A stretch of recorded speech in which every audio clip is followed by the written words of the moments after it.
மீனராசி என்பர்களுக்கு விரயபாவம் வலுத்து இருக்கிறதுன்னு சொல்லியிருந்தோம். அப்படியே தான் கன்டின்யூ ஆகுது.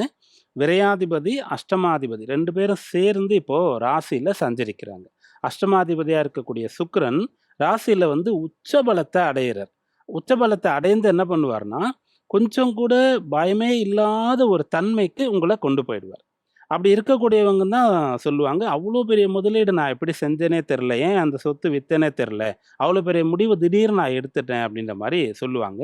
ஏன்னா அஷ்டமாதிபதின்னு சொல்லக்கூடிய ஒருத்தர் வந்து பயம் இல்லாத ஒரு தன்மைய கொடுத்துருவாரு. அதுல சுக்கிரனா இருக்கிறதுனால ஆசைப்பட்டு மோசம் போறது அப்படின்னு சொல்லுவாங்க. அதனால இப்போ நீங்க புதுசா வரக்கூடிய ஆப்பர்ச்சுனிட்டி எதுவா இருந்தாலும் சந்தேகப்படுங்க.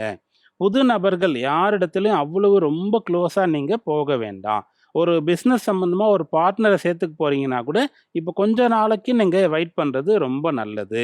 ஏதாவது சொத்து வாங்குறதுனா கூட, இது போல விட்டுட்டா வரவே வராது. உடனே அட்வான்ஸ் குடுத்துடலாம் அப்படின்ற மாரி நீங்க பண்ணக்கூடாது.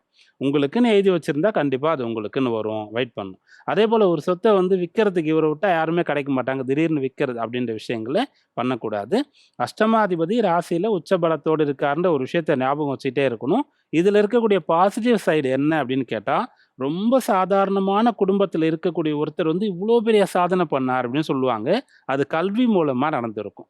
அதுபோல ஒரு சயின்டிஸ்ட்டா ஃபியூச்சர்ல வர்றது, மிகப்பெரிய டாக்டரா வர்றது, மிகப்பெரிய பிசினஸ் மேனா வர்றது. அதற்கான விஷயங்கள கத்துக்கிறது, படிக்கிறது அதெல்லாம் இப்போ உங்களுக்கு அனுகூலமா இருக்கு.